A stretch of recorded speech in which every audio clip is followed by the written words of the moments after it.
La mère du bon pasteur, la divine bergère, patronne de toutes les missions capucines. Au début du XVIIIe siècle, alors que les images de la Vierge Marie étaient toutes très somptueuses et riches, à Séville en Espagne, un frère capucin, frère Isidore de Séville, a eu l'inspiration de porter dans ses missions populaires une bannière avec une image de la Vierge très simple, habillée en bergère, portant un chapeau de paysan et s'occupant des moutons. Les gens ont immédiatement ressenti une grande empathie pour la divine bergère des âmes, comme on l'appelait affectueusement.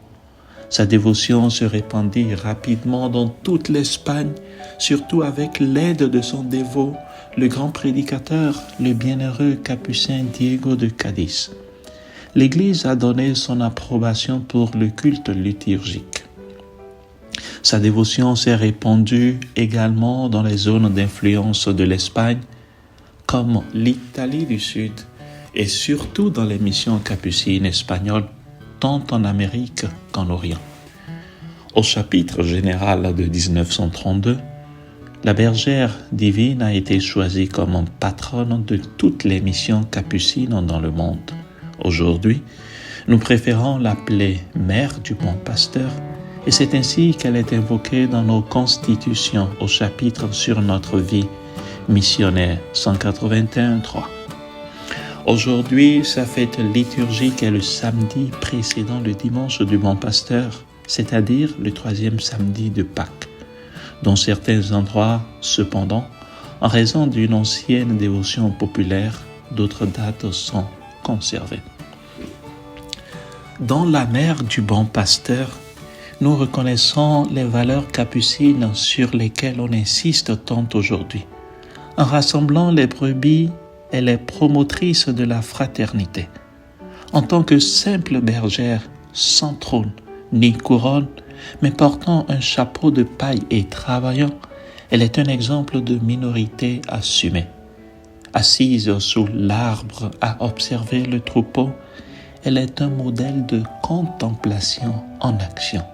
Et en tant que bergère occupée avec les brebis, elle est collaboratrice de la mission. De plus, elle est en harmonie avec la création, elle l'utilise et en prend soin. Sans doute, étant tellement capucine dans son origine et dans sa présentation, cette dévotion trouve-t-elle largement son place dans toutes nos missions. Il est admirable de voir comment elle a déjà pu s'inculturer dans tant de parties du monde, en Amérique, en Afrique, en Orient, en prenant des visages et des coutumes de tant d'endroits.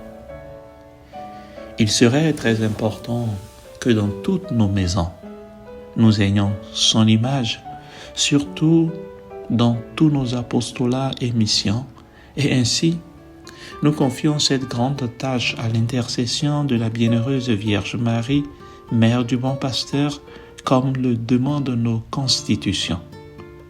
Qu'elle continue à nous aider dans tous nos ministères pastoraux, afin que nous puissions collaborer fidèlement et passionnément à la mission évangélisatrice de l'Église. Paix et bien.